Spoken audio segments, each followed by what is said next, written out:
Good day, everyone, and welcome to our Pro Training Technical webinar, Creating a Backyard Mosquito Program and Adding a New Revenue Stream. Today we have Erin Monteagudo, our Senior Technical Content Training Specialist, and RichardCruz, Senior Sales Representative at VM Products, presenting. Before we start, I'd like to review a few items to help you participate in today's event. The GoToWebinar platform that we use has a new look, but it's easy to navigate. Note that you have joined this webinar in listen-only mode, which means you are muted. You will have the opportunity to submit text questions by tapping the question icon at the top of the screen and typing them in. You may submit your questions at any time during the presentation, and we will address them during the Q&A session at the end. Please note that we may not be able to answer all questions due to time constraints, but we will do our best to cover as many as possible. Later today, you will receive a follow-up email containing the recording of this webinar for your reference. With that, let me introduce you to today's speakers. Originally from Miami, Erin studied entomology at the University of Florida, earning her bachelor's degree under Dr. Phil Kaler and her master's degree under Dr. Nanyao Su. She began her career in the pest management industry in 2004 as a regional entomologist for Western Pest Services in Florida and Atlanta, Georgia, later continuing this position in New Jersey and New York. In 2008, she became a field supervisor for Bell Environmental Services with major accounts in New York City. During this time, she earned her board certification from the Entomological Society of America. Erin joined Veseris in March 2013 and is based in Austin, Texas. Our second speaker, RichardCruz, brings more than 22 years of experience in the pest management industry, with a background spanning operations, sales, and inventory management technology. His combination of field expertise and technical knowledge positions him as a valuable resource for pest management professionals seeking practical solutions. He spent 18 years with Veseris, where he held sales and technology roles, earned multiple Champion Club honors, and contributed to the development and long-term support of Veseris Inventory Manager. Earlier in his career, he owned and operated a pest control company, giving him firsthand insight into the challenges faced by service professionals. He holds a certified applicator license in Texas and maintains his ACE designation. With that, I'm going to turn it over to Erin to get us started. Thanks, Chris. And I'll add to Richard, he makes a really good brisket. Really good brisket. So good morning, everybody. Good afternoon. Well, good afternoon to everybody on the East Coast. Thanks for joining us today.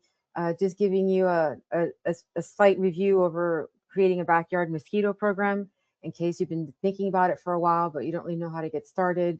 Maybe that keeps you from adding another revenue stream to your business. But I want to break it down and make it as easy as possible to understand, because it really isn't, too difficult. But I think some people just, it's hard to wrap their minds around, and so they just kind of don't get started with it. So we haven't always been doing backyard mosquito management. It really started in 2016.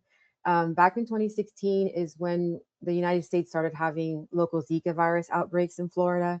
And it was really scary because the Zika virus in pregnant women can cause microcephaly in a fetus, and that means that their heads are very, very small, because it interferes with brain development. And so when they're born, their heads are very, very small. And so at that time, the United States started doing treatments like this one. This is a plane doing a daytime treatment over Miami, and it was interesting because Zika virus is transmitted by Aedes mosquitoes. And so the ones that we think of the most with backyard management are Aedes mosquitoes. And they're tricky because they're daytime biters. So a lot of the other insects that vector control will deal with are nighttime biters, or, dusk, dawn, that kind of a thing. And that's great for them because, for the most part, vector control likes to be under the radar.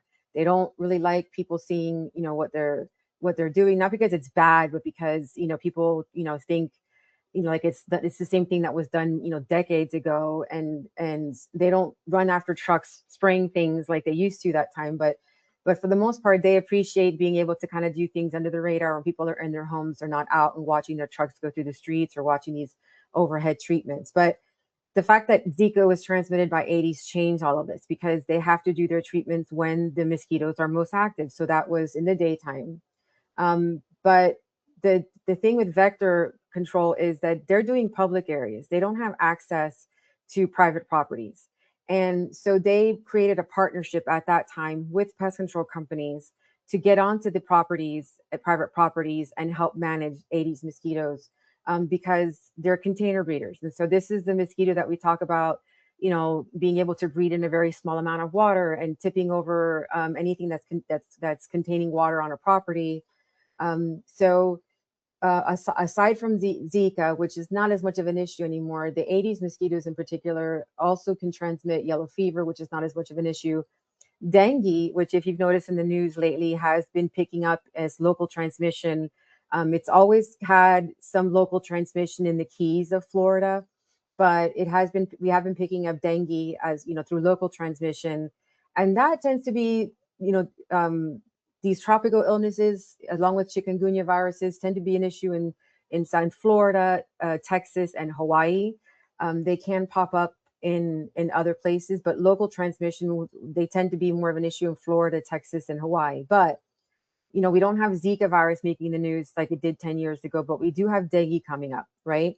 And because we started making this partnership through the Zika virus about 10 years ago with vector control, now we have these backyard programs that we've been doing that helps assist with what vector control does. So it's interesting to know where we fall in compared to what vector control does. So we're able to get onto private properties and deal with more of the Aedes situation, whereas and as vector control that has to be more of a daytime situation, which causes a lot of questions to be asked. So when Zika broke out, we had a lot of people questioning, what are they doing? Why are they doing this? Is this worse than the actual Zika virus themselves, right? And they don't really, they will answer those questions, but it causes them a lot of issues. Whereas if we're helping with that on the private properties, where they're answering those questions for our customers, and vector control can focus more on the nighttime biters and doing their treatments more under the cover of dusk or dawn. So I'm going to break down backyard mosquito management into two things. The only thing that we have to worry about is, the larval part and the adult part. And so here on the left, we see that the larvae are, breeding in a very small amount of water. And so what we have to focus on is these areas where, containing just a small amount of water, even less than this, can breed mosquitoes. And if you look on the right, you have these adults. And this is a great picture of what the adults do when they hang out. These are very thin, pine needle leaves, but they like to hang out on the underside of leaves. They like to hang out where they get a lot of protection from the sunlight, from desiccation, and it's cooler and they have more humidity. So this is a visual example of what we focus on the most when we're doing backyard mosquito management, is the larvae and applying larvicides into small amounts of water that can be held in containers. And then with the adults, it's focusing on these resting areas where they tend to like to hang out during the daytime and get some reprieve from the heat and get into the shade and be cooler.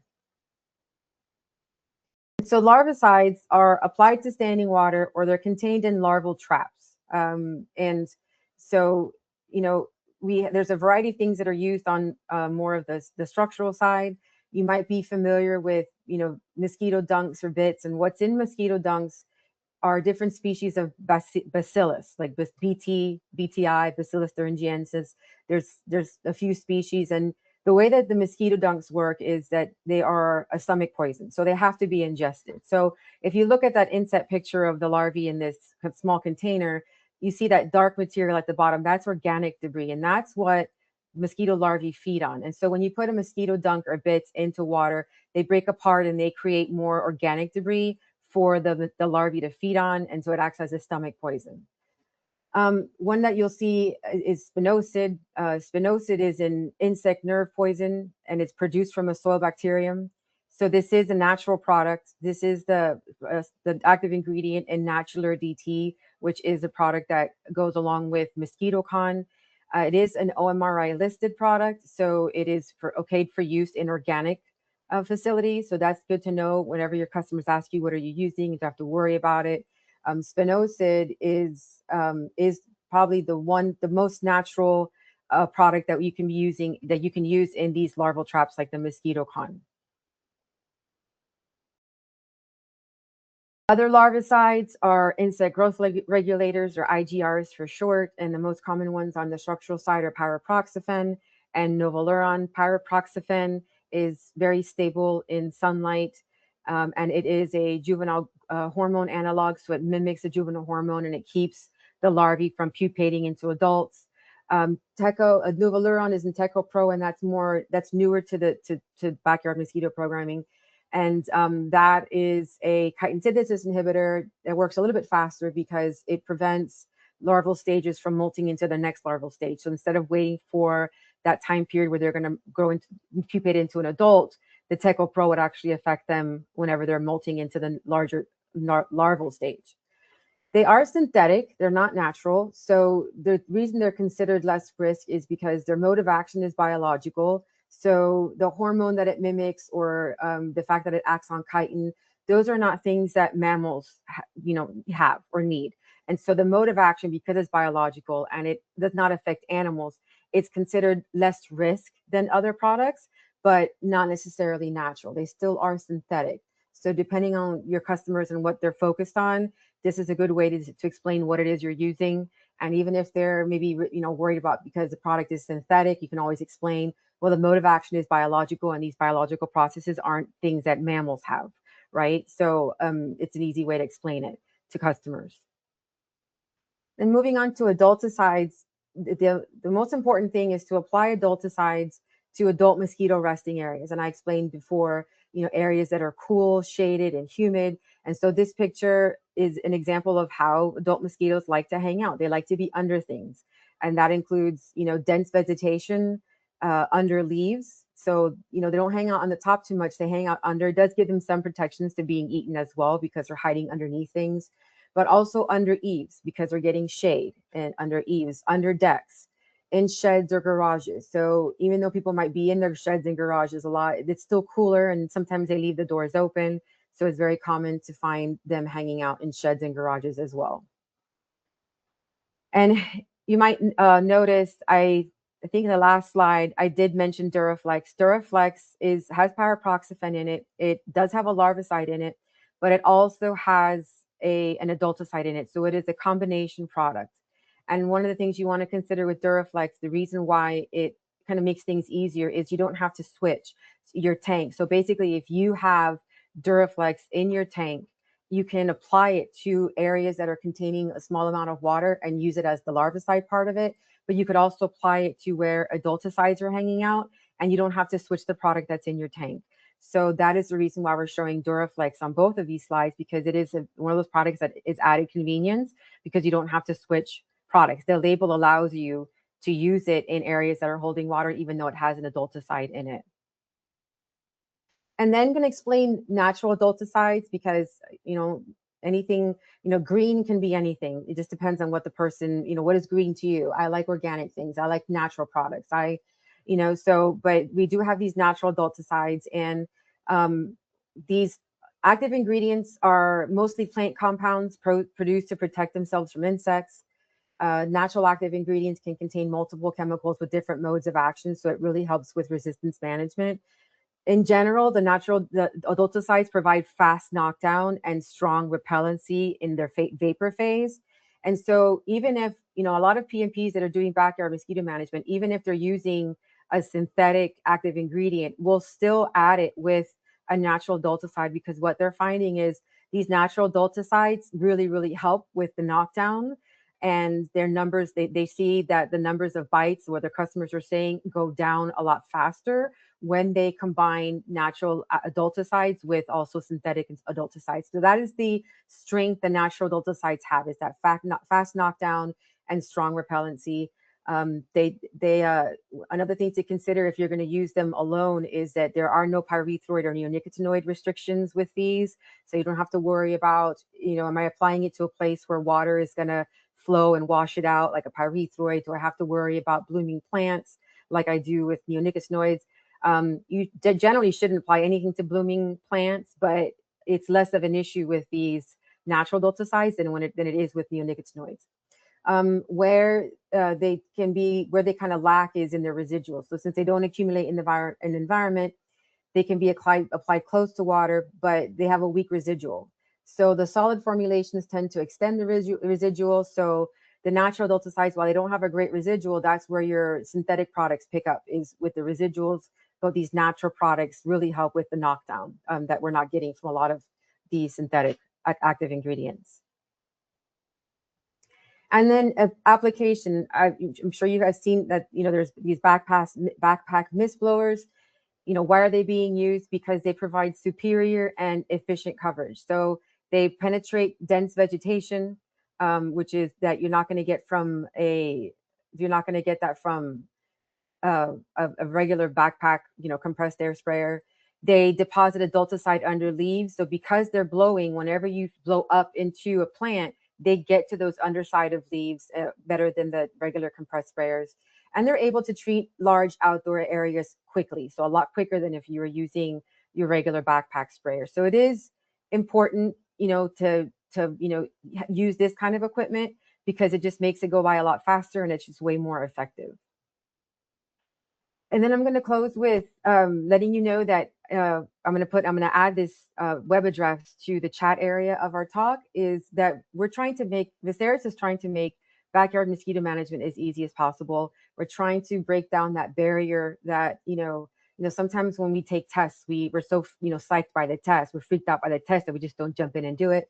And so if you're worried about, I don't really know how to do it, what products to pick, we've created bundles on our mosquito control bundle page to help you figure out what products go well together. So, for these products feature VM, the MosquitoCon, and the CSI products. So on the first bundle to the left, we have the Bifen IT as an adulticide with the Teco Pro IGR if you wanted to apply that to water containing areas, along with the Natular and the MosquitoCon. If you go to the second bundle, that's where Duraflex can make the program a lot easier for you. You only have to pick one product for adulticide and larvicide, along with the MosquitoCon with the Natural inside of it.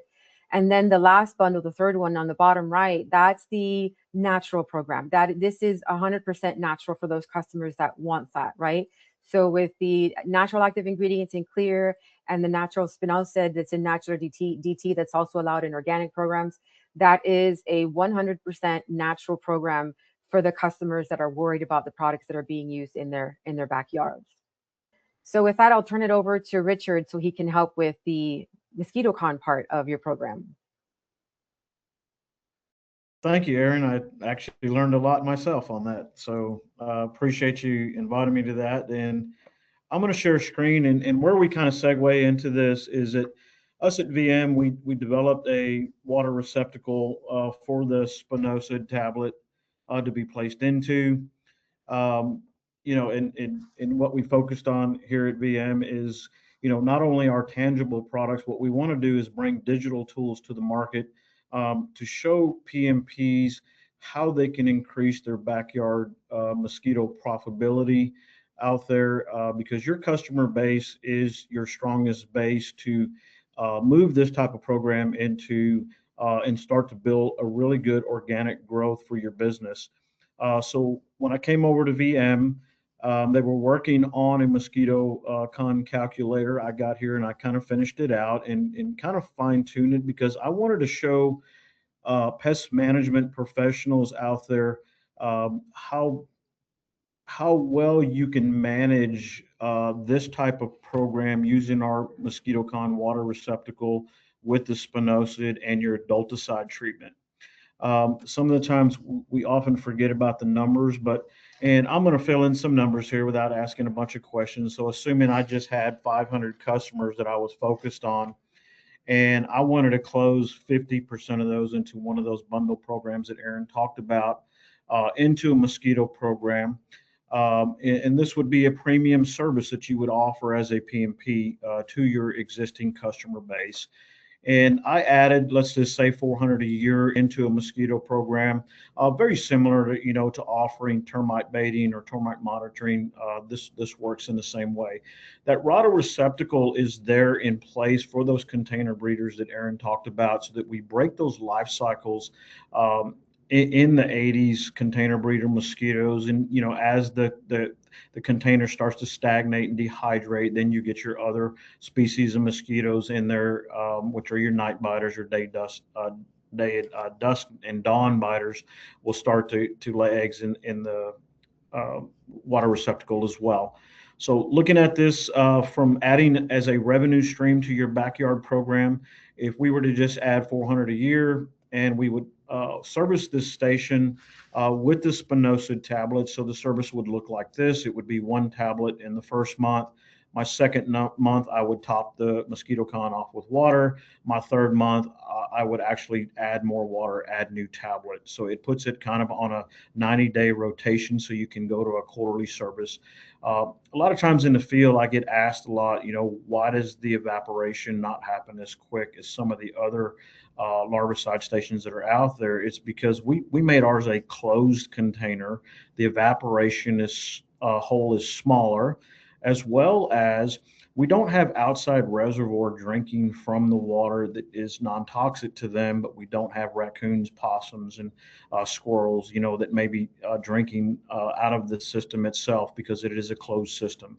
PMPs get it. The other thing that we pride ourselves on here at VM is looking at time management when it comes to a service provided business. We want your technicians to do a good mosquito backyard program, so we don't want them spending a lot of time servicing a station. So our stations are meant and built just like a rodent station. We have been doing this for many years, where we just open, fill with water, drop tablet, and move on to the next, so that your service pro out in the field can actually do a good assessment of the property, look at conducive conditions, maybe some other breeding sites that you may larvicide with granular type based larvicides, or even a spinosad tablet if the water should merit that much of a volume of water being held. So it really frees them up for time. So I broke this calculator down this way so that everybody understands what I'm looking at here. So if we were to upsell to a premium program at $400 a year at 4 visits, and I look at these as a retention of about 5 years. I live in military USA, San Antonio, so military families come and go. So in my experience, I had about a 5-year retention when it came to any kind of upsell program to a individual. Your technicians, I value in the field about $150 an hour. That's about what I value them in the field. And that doesn't mean that's what we're paying them, but that means that's what it costs us to get them out there on an hourly basis.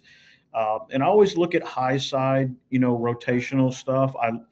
I can personally service 3 MosquitoCons 50 yards apart in about 3 to 4 minutes. But I went 15 minutes, assuming that I'm at a location that I can't find water. I've got to find water. I got to go to my truck and then fill the station, and so on and so forth. Looking at the Natural RDT tablet here, depending on how you purchase it, in a 50 count or a 12 count, I just put an average of $3 per tablet there. So you're looking at $3 over 90 days, not monthly. So that's what you're looking at there. So again, that services tablet first month, top off water second month, third month, I'm dropping new tablet. So the larvicide is factored in. Adulticide, and given in Erin's talk in those bundles, if we're looking at just treated ornamentals, not including your general insect control, of which you're there for, most of these chemical bundles that I looked at with Erin average about $3 per 2,000 square feet of treated ornamental. And that's assuming that you're using a backpack mist blower, or maybe you're using a flow zone with a different type of nozzle, whatever it may be. Averages about $3 in the chemical cost. The station itself, our data shows, and we've seen very good success by placing 2 to 3 per quarter acre, 3 to 4 per half acre, and that averages out to about 3,300 square feet is what the MosquitoCon will handle. Obviously, you as a professional are going to build your program your way. You want to look for conducive conditions. You want to pay attention to the prevailing winds where those mosquitoes are harboring. So, for instance, I live in South Texas. I got a southeast prevailing wind. That means I'm going to focus my concentration of my larvicide water receptacles on the northeast side of my home so that I have a very effective program going. Does not mean that I'm not going to place any on the southeast, but I'm going to focus that concentration where I want those, where I feel that those harborage places are going to be. So when I break this all down, basically, if we look at it, if I were to just close 50% of those customers I plugged in there at 500, at 250 customers, I would add an additional 100,000 to my annual revenue by implementing this type of bundle or bundles to my program in Backyard Mosquito. Again, your customer base is a customer base that already trusts you on their property, and you're doing the best job you can to protect their environment from those vectors that Erin talked about. If we did larvicide only, I broke it down in two ways. If we did larvicide only, obviously we would up the number of stations because we're not going to do an adulticide treatment. You would have about an 81.8% increase in profit that first year. If we added the IMMP program, which was with the other bundles, which I encourage doing an adulticide treating, because we want to knock down those adult populations and leave that residual behind, you would still be looking at a 78.8% annual. By giving you this digital tool to look at, your first year profit would be about 53,000. It would go up year after year because our receptacle is built just like our rodent station. It's built after the easy secured station. So what I like about that is it is a closed container on both. They are tamper resistant. It is one key, one service. You don't have to go to a different key. Okay, so we do close that station up, and then the container breeders start breeding on the inside as the water attracted. Now you can add a little debris to it to activate it if you want, but generally general mowing and general edging, it's going to get that type of debris in it to get that going for you. So year after year, your profit's going to go up by 25,000. So if I looked at the 5-year retention on a mosquito backyard program by adding one of these three bundles to my already existing services, over the lifetime, I'm going to have a net profit of about 368,000.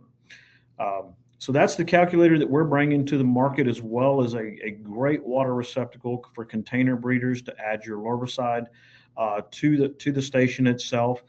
It was interesting enough. I was at the American Mosquito Conference in Portland this year, and Erin hit the nail on the head on this one.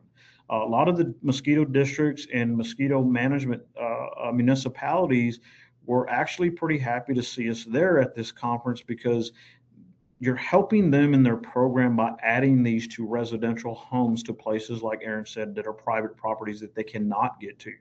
So they were happy to see that the pest management professional can add this type of premium service to their already existing general insect control programs and be very, very profitable, but yet you're helping in the public health realm on that side of it. So you got very, very positive feedback from the mosquito districts and municipalities out there. And with that, if you should have any more questions about this calculator, just want to see it, I'm sure Chris, and thank you, Chris, for inviting me to this. I certainly appreciate it. And I'm open to answer any questions you guys may have. Erin and Richard, thanks for presenting such great informative information. We'll now begin answering the questions submitted during the presentation. And just remember, folks, you can still submit questions through the questions icon located at the top of the screen. So to get us started here, the first question is asking, should I use an IGR with natural adulticide or just non-natural adulticide? Should you use the natural part depends on what your customer is looking for. The IGRs, I'm trying to understand your question, but if your customer is really intent on having an all natural program, that's where you would want to use the Natular DT. You can apply Natular DT outside of this receptacle. There's also a Natular G30, which is a granule. So outside of the MosquitoCon, you have options with other Natular products to apply them to containers of water as well. So the natural part really depends on your customer, what they're looking for, and then if you want that additional knockdown that the natural adulticides seem to provide, that a lot of PMPs have become aware of. Thanks, Erin. Here's another question asking, you said the MosquitoCon / Natular can be a quarterly service, but you're visiting every month. Water fill 1 month, Natural the next? So yeah, so you can, Chris, and there was a pause there, and I apologize if I talked over you there. So there is, you can go to a strict quarterly service. What you're going to find happen is you're probably still going to have about 1 to 3/4 of an inch of water in our receptacle, because you want to place those in shaded areas, kind of like what Erin illustrated. You want to put those under the ornamentals in the shaded areas where those mosquitoes are harboring. You want to place them underneath those decks. So our evaporation rate is very, very slow out of the MosquitoCon station. And then that natural RDT reactivates as you come back and refill that third service. But at that third service, I would drop a new tablet in there at that point. The natural RDT tablet is going to consistently work through that evaporation process, even though it gets down to about 1 to 3/4 of an inch of water. The other nice thing about the MosquitoCon is you don't have to cancel services. If it's raining outside or you placed it near irrigation or drip edges, it's okay for water to drip into the station and continue to keep it full for you. Some of the other receptacles that I've seen out there have product that cannot get wet. It cannot, it's got to float on a floater and so on and so forth. I think there's even a homeowner one on the market now, which is interesting, that I just saw that someone sent to me. But as a PMP service business, we can just go ahead and continue even in a light drizzle and not cancel our mosquito services. So you can put it in a quarterly rotation. We are seeing that receptacle holding water down to about 1/2 inch to 3/4 of an inch. And I know this from personal use because I have 3 at my home, and I put them on a quarterly rotation at my house, and they still have water in them. Oftentimes, Chris, I'm going to segue into answering a question on this too. Do we have to pick up the stations at the end of the mosquito season? They're built like a rodent station. They're meant to stay outside. What I would do at the end of my mosquito season, if you're in Texas or wherever you are in the country, you can dose it that last time. It's okay for the station to freeze, and it will thaw out, and then it's activating itself as soon as that thaw happens. We have had feedback from customers and PMPs out there that have done that very thing with our station. Thanks, Richard. Mm-hmm. The next question is asking, when you say clear can be applied close to water, how close and what bodies of water are we talking about? It depends on individual labels, but you don't tend to have the water setback on the natural products like you do with the pyrethroids or the neonicotinoids. So in general, the natural adulticides don't have that water setback that you have with the synthetic chemicals, but it depends on the label. You're not going to treat water with it, but you're not going to treat, but you could treat like docks. You can treat, like if you have, let's say you have a dock and it has, an overhang and the water is floating over the water, that's okay with these products usually because they don't have the water setback that the synthetic products have. Thanks, Erin. The next question is asking, what might a rotation schedule look like for adulticides and larvicides? How many AI should be considered in a rotation? I think the first for I'm trying to think of also how because we're talking about quarterly. How does this fit into quarterly? And mosquito season is from April to, I would say, September, right? And most companies are doing maybe 60 days, the average. They're not going all the way up to 180, and it depends on how you figure, because maybe you want to be there every month or if your customer's calling you and saying, I'm still getting bites, because people will expect to get no bites from these treatments. So I don't see it going out to 180 days. It's usually 60 on average, but I can even see a reason why you would do 30. I think if you were to, I don't, you know, we don't really see neonics much in these programs. But when you talk about the natural products, because a lot of these natural active ingredients have more than one mode of action, it's really hard. It's hard to explain, because we're saying, usually we say, well, pyrethrins work like this, pyrethrins work like that. And a natural active ingredient can have up to 4 modes of action in just one active ingredient.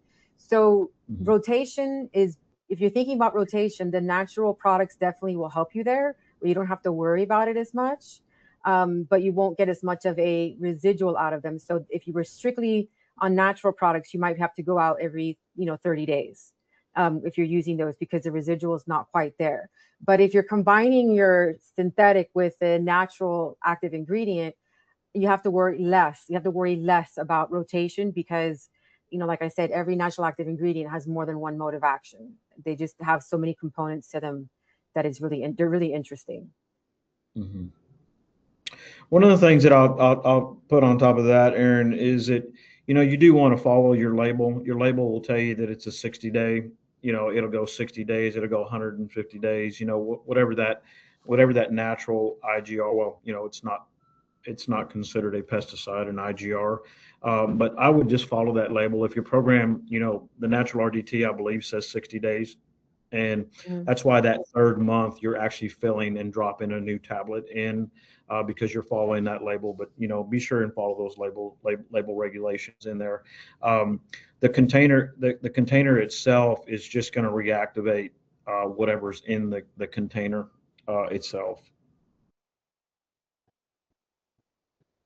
All right, the next question's asking, how does the water become appealing to the female mosquito?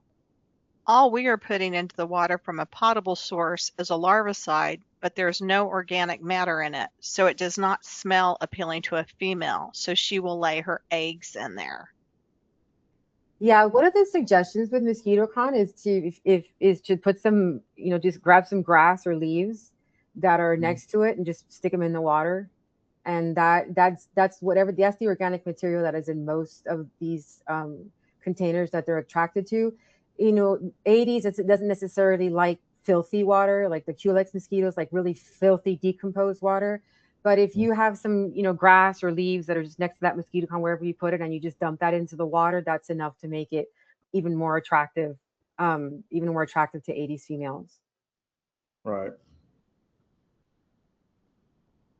Now I'm not sure if you just answered this, Erin, but the next question is asking, how often do you need to add a new larvicide tablet to the water receptacles? Well, Richard can answer that one. Yeah, so again, when you first set the station up, you will be dropping a tablet. Second month, because it's still an active tablet, you will just top off with water, or you may just check it for water level. You may have it near irrigation where it's keeping it full. Third month, you would drop new tablet, add more water if it needs it. Thanks, Richard. Mm-hmm. I think this one's for you too. How many stations were you recommending per acre? So it basically is going to really depend on your conducive conditions. So, for instance, I live on an acre.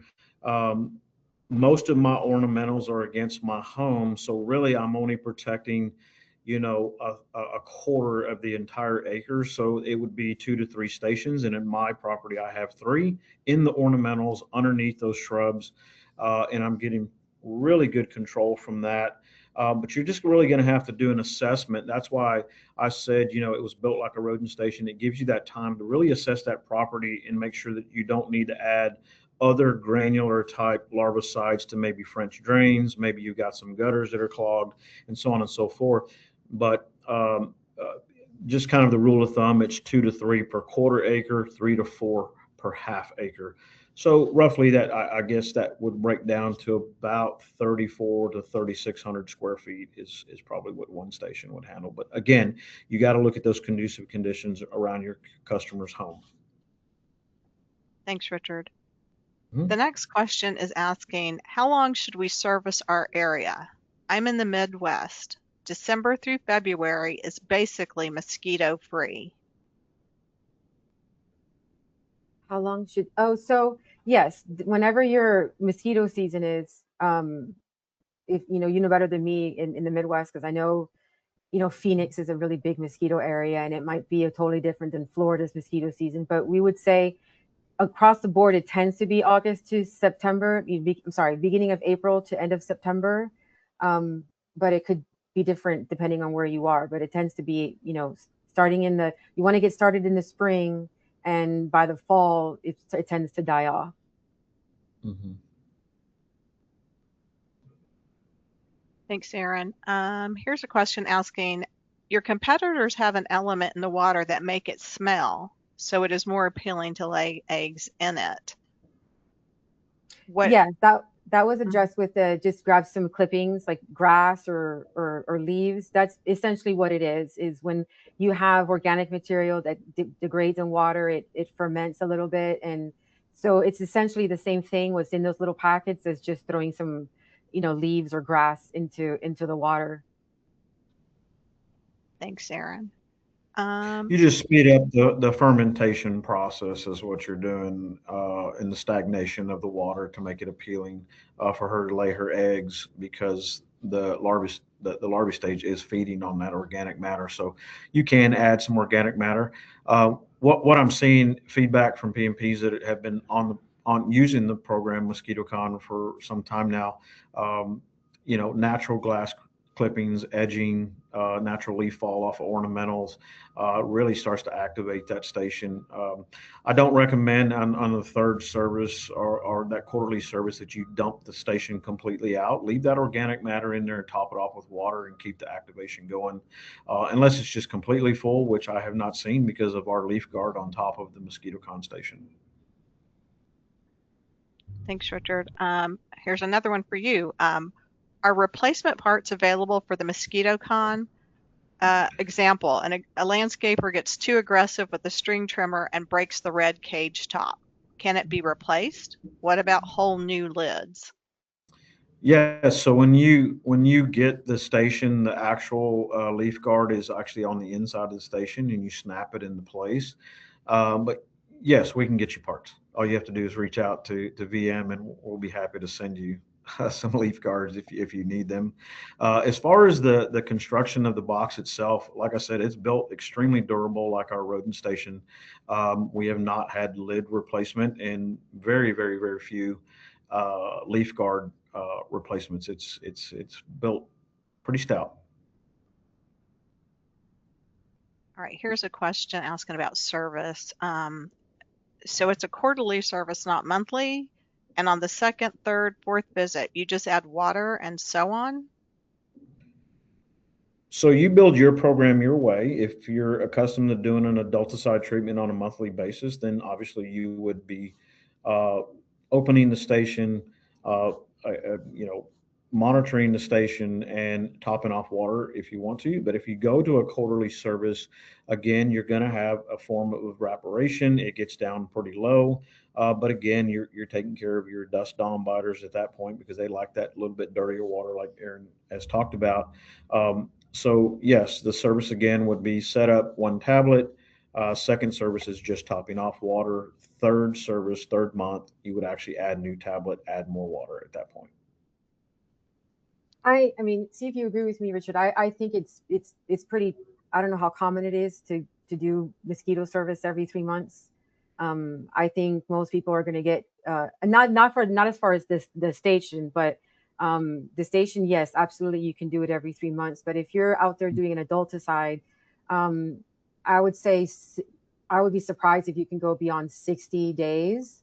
A lot of times they're just getting callbacks from your customers because they're still getting bitten, and they might not be getting bitten by Aedes during the day, but they're getting bitten at night by other mosquitoes, and they're still going to call you about your program. So, I mean, on average, I've heard of 60, but if you're doing adulticiding as well, I think it's a hard thing to do quarterly, especially because your season's not the whole entire year.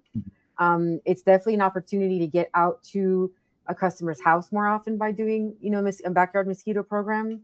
But I would say, most things are probably going to last you. I'm not talking about the MosquitoCon, 30 days. They might say 60 or 90, but you also have to consider, there's new leaves growing on these plants, right? So you might have gone there in April, treated all these plants around a property, and in the next month you have new leaves coming in that were never treated, right? So it's not a static situation with mosquito control, Right. especially when you're doing adulticides. So I would probably not think that you could go beyond 60 days for the whole entire program, even though the Natular allows you to go, longer as far as the larviciding goes. Right. Okay, guys, the next question. This is great. We're getting lots of questions coming in, so keep them coming. The next one's asking, what is the biggest pro of the MosquitoCon station versus the Into Care mosquito station? Well, first of all, it's made by VM Products. Kidding. What makes it different? It's all one unit. It's all one piece. You don't have multiple parts with the station, with the exception of the leaf guard. But once it's snapped in place, it becomes part of the unit itself. You can remove it. Takes a little bit of effort if you wanted to, but you're not dealing with parts. Also, the MosquitoCon station is weighted on a 12-pound brick. So it's just lay down, again, time, service, inspection, lay down. We're not depending on the water, the weight of the water to actually hold it in place. You don't have to dig holes, get creative in how you're going to place that. On top of the fact, it's built low profile to go under ornamentals. It's made like a rodent station to get it in those conducive areas where we need it to be. Some of the systems out there are the big, tall. They're a little tall. We can't get them into those ornamentals, especially those shrub areas or hedges and so on and so forth. So it is built service conducive for a PMP in a service business. That's the way we look at it, and we've had it out there now for quite some time, and we're getting phenomenal feedback from customers out there. Something to consider that I saw at Pest World was there was a major mosquito backyard mosquito program provider, was that they noticed, and I think this was in the Northeast, that in their regions they were getting customer retention increased by 12% with MosquitoCon. And I think that has a lot to do with the private labeling that you can get with MosquitoCon that you can't get with the others. It tends to be a reminder to the customer that they have this program. But that's also something to consider, is that, they noticed in their region an up in 12% retention because of, I think, the private labeling. So that's something to think about. Yes. What I've also seen in that, Erin, is I've seen also a reduction in callback because the customer understands that there's something working in their backyard, even though the pest management professional is not on premises, right? So they see something out there, they see a visual visual item out there, and again, I want to say, just like termite baiting and termite monitoring came around because it was a visual apparatus to help the pest management professional explain and educate customer and do monitoring and inspection and so on and so forth like that. So it's just a good thing to add to your program. And again, Erin, thanks for bringing that up. You can private label our station so that you have that increased retention with your customer base. All right, folks, the next question's asking, what about the adult honeybees taking the IGR back to the hive and affecting the bee larva production?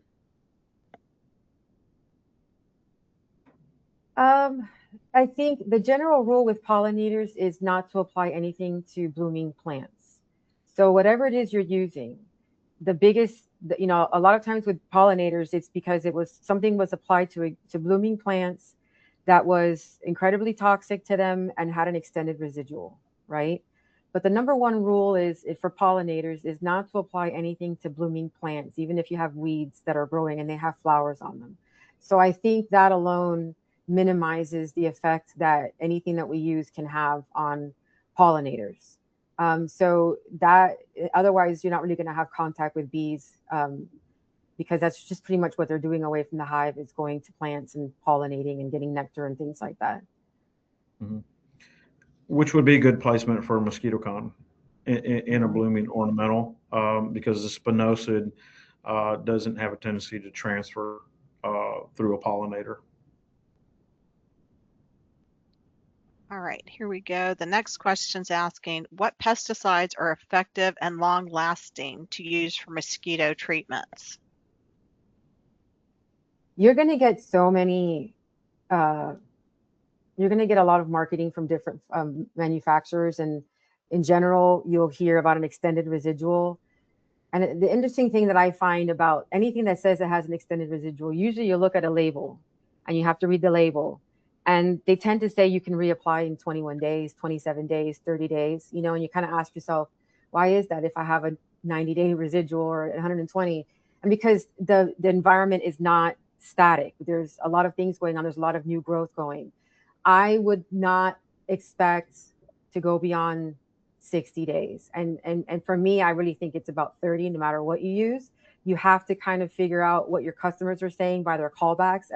The callbacks are going to tell you everything. If you try a particular product and your callbacks go up, that's not that product, because there's not one product that's going to be a silver bullet for everybody across the United States, right? So your callbacks are going to tell you everything. If they go up, that's not the product for you. If they tend to go down and stay more consistent, then whatever product that was that you used will do it. But I would not expect much beyond 30 and definitely not 60 days. Mm-hmm.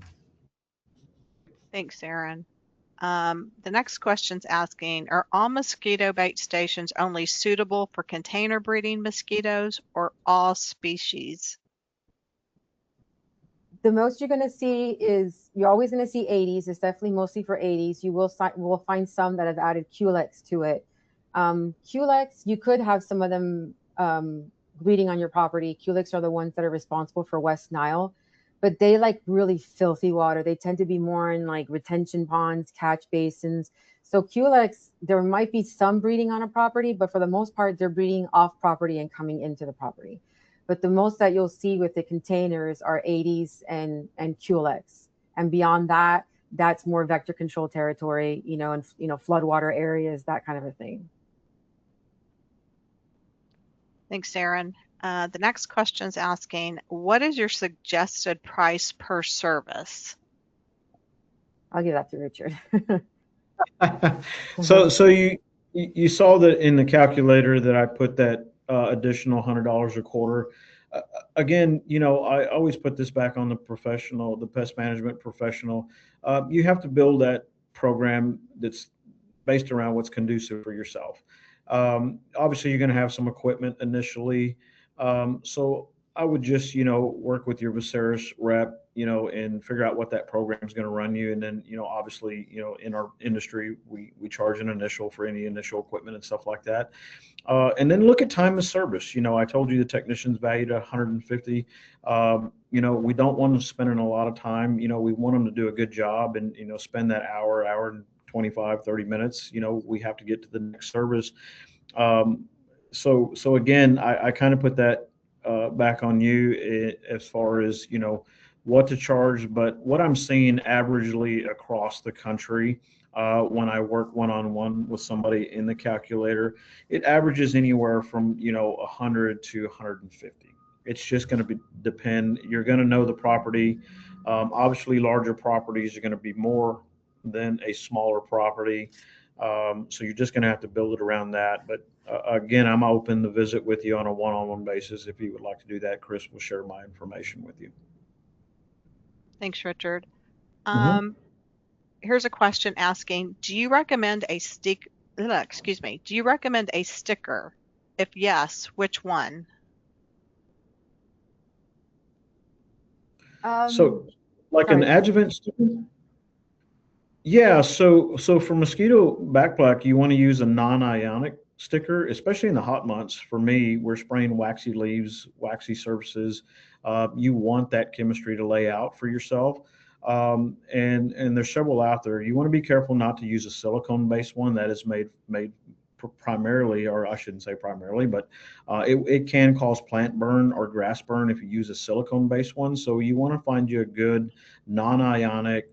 And basically, the way I like to put it in layman's terms for myself is it's just soap with a defoamer in it.